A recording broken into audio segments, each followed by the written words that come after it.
ठाकुरगंज विधानसभा क्षेत्र के बारे में जो है तो इस वीडियो के अंदर दोस्तों हम बात करेंगे। तो इस इलाके के अंदर कई एक चीज़ें ऐसी हैं जिसको लेकर जो है तो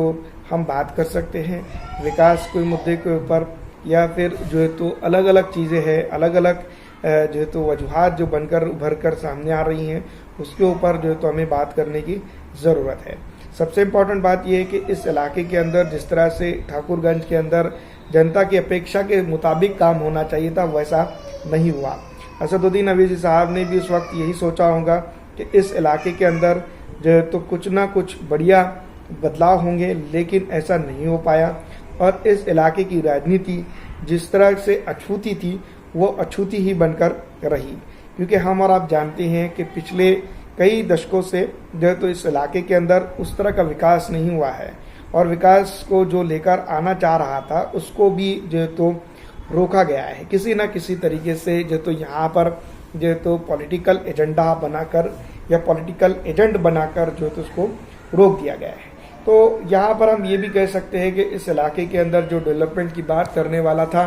उसको ही अपने साथ में मिला लिया गया, और उस इलाके का डेवलपमेंट को किसी न किसी तरीके से ठाकुरगंज के अंदर रोक दिया गया।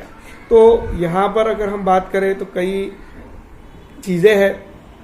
जिसके ऊपर जो तो हम बात कर सकते हैं। पिछड़ा है, दलित है, हमारा आरक्षित है, या फिर जो तो जिसको हम जो तो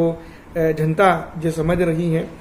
उसको अगर देखा जाए तो यहाँ पर जो है तो कहीं ना कहीं आरजेडी के लिए जो है तो एक बड़ा मौका बनेगा, ये उम्मीद जो है तो यहाँ की जनता लगाए बैठी थी। लेकिन ऑल इंडिया मजलिस इत्तेहादुल मुस्लिमीन भी जो है तो यहाँ पर एक बड़ी और एक अहम कड़ी है, जिसको लेकर जो है तो बात करने की सख्त ज़रूरत है। बिहार की राजनीति के अंदर ठाकुरगंज जैसी विधानसभा क्षेत्र के ऊपर जिस तरह के हालात पिछली विधानसभा चुनाव के दौरान हमने देखे, उसको लेकर अगर बात की जाए तो कई चीज़ें जो है तो हो सकती हैं, और कई चीज़ों के ऊपर जो है तो यहाँ पर हम बात कर सकते हैं। लेकिन विकास की बात करें तो ये दूर दूर तक के इस इलाके के हद तक की अगर बात की जाए तो